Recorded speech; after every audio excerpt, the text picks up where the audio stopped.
Good morning. It's a Friday morning. This is Mike Lodge. I am the business advisor. Can you believe it's Friday already? I don't know what time goes. When you're getting old, I was thinking when I got up this morning, I said, you know what? I'm old. I got out of bed. My bones were slightly creaking. You can hear a little squeak there. At least I heard it in my mind. Got up, had to take the dogs out, and I'm thinking, gosh, this getting old is not much fun. But then I had to quickly change my thought process and say, you know what? I've gotten up, I have a brand new day, and I get to see the sunrise.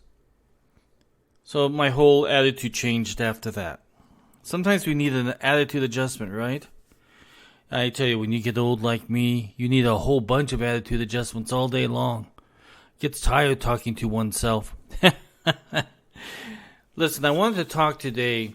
You know, we know one of the biggest issues, and it's probably the number one issue, why everything has gone up in price and everything has been inflated so greatly. It's the issue of oil. Now, Biden is in Saudi at the moment, meeting with the oil ministers of Saudi Arabia, and the king and the vice king, or whatever you call him. And the discussion is oil. Can they produce more oil? Well, something really, really pissed me off this morning, because as I was going through my news to talk to you guys about today, I came across this article. And it says, Saudi Arabia doubles discounted Russian fuel oil imports. Now, Putin has discounted his oil. Other countries are out there buying it up. Don't you think 1 minute that Putin is not making any money off of his oil? Because it is. No matter, we may have as many sanctions as possible on this guy in his businesses and his associates and his oil and everything else, but he's still making money. And one of them is Saudi Arabia. Now I'm going to read you just a portion of this so that you understand what's going on. It says Saudi Arabia, the world's largest oil exporter, more than doubled the amount of Russian fuel oil it imported in the second quarter to feed power stations to meet summer cooling demand and free up the kingdom's own crude for export. Data showed, and traders said, Russia has been selling fuel at discounted prices after international sanctions over its invasion of Ukraine left it with fewer buyers. Moscow calls the war on Ukraine's special military operation. The increased sales of fuel oil used in power generation to Saudi Arabia show the challenge that U.S. President Joe Biden faces as his administration seeks to isolate Russia and cut the export of Russian oil. While many countries have banned or discouraged purchases from Russia, China, India, and several African and Middle Eastern nations have increased imports. So this is what happens. Okay, so Biden is going to be over there, and he's meeting with the Saudi princes. And at the same time, Saudi is buying discounted oil from Russia to, who do you think they're going to sell it to? Us. That discounted oil is being sold through Saudi Arabia, in India, and other things. But Saudi is the biggest oil exporter ever. So Biden is sitting there and he's saying, please, please, give us some oil. He's down on his hands and knees. If he can get down on his hands and knees, unless he falls, then he can get down there. But you know what I'm saying is he's on his hands and knees. He's begging for Saudi to please give us more oil. At the same time, that oil is coming in from Russia. From Russia to Saudi to America. It's a big old circle, isn't it? And no matter what Biden says, his energy policy on not allowing Americans to produce our own oil is absolutely stupid. We have enough oil in the United States at the moment to supply us for many, many years. And we could start producing that. But the Biden administration and their energy departments will not allow American production.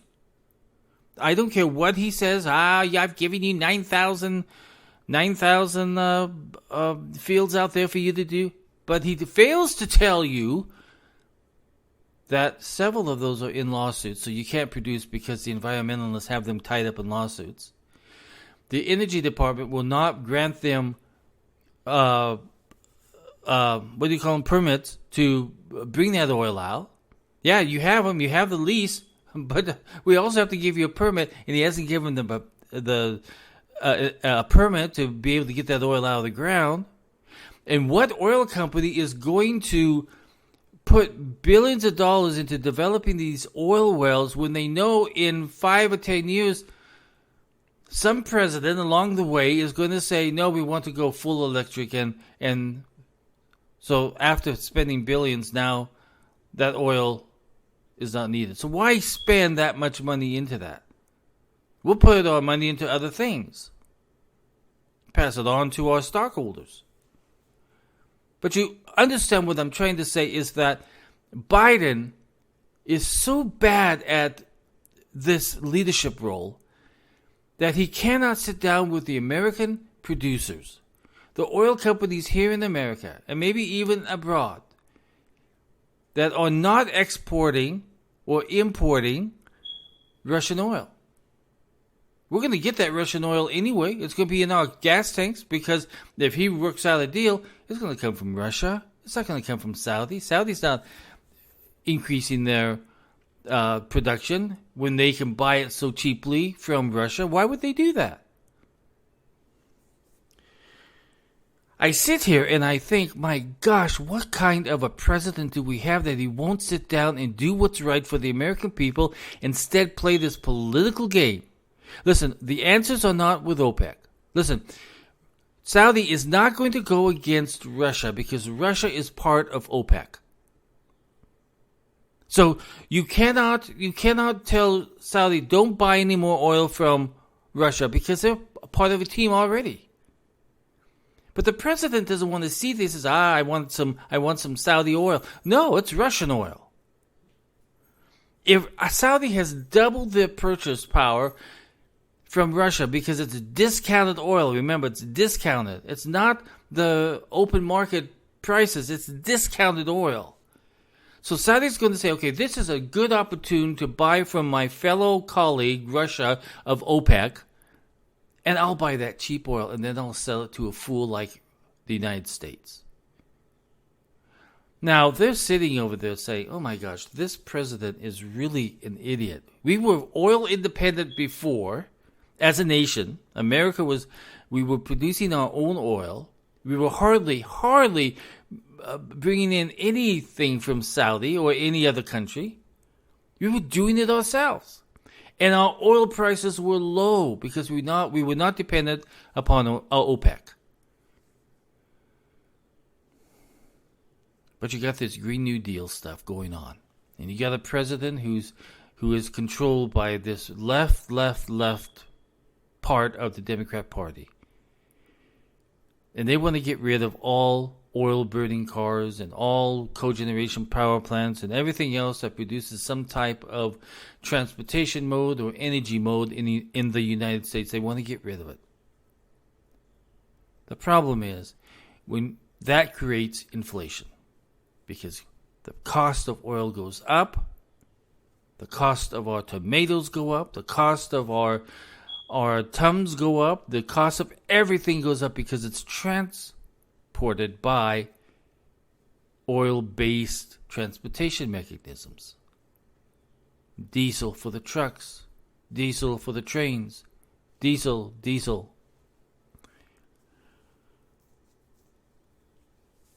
So what do we do? Well, either Biden has to change his policy and his ways, or he's just going to tie us to OPEC again, and when OPEC gets mad at us, they're going to raise those prices again. Like, if you go back in history and you see all of the oil wars that we have had, and every time that we have oil surges, the price goes up tremendously, we have inflation.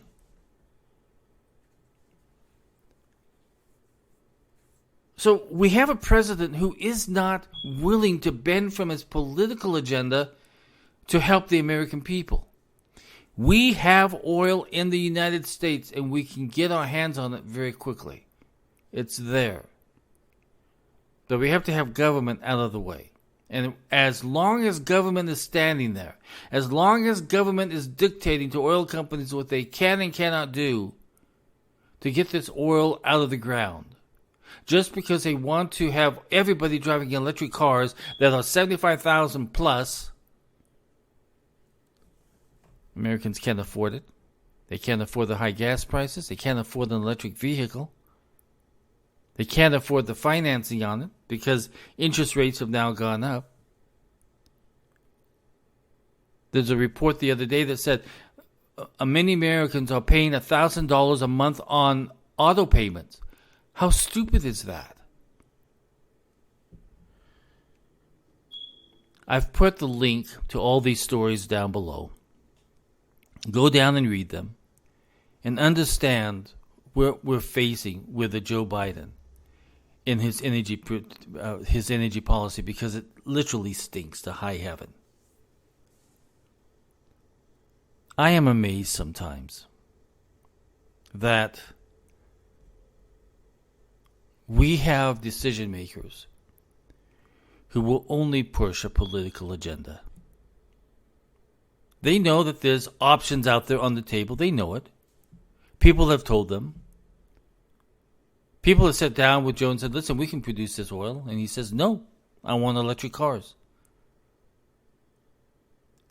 So he knows that there are options out there on the table to reduce this inflation, but he refuses to do it.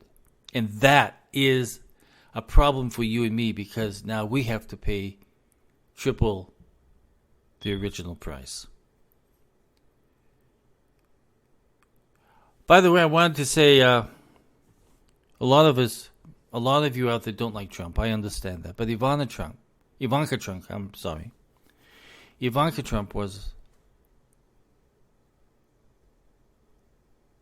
a good woman. Raised Ivana, raised Eric, raised Don Jr. Good kids. Passed away yesterday. So I send my condolences to the Trump family.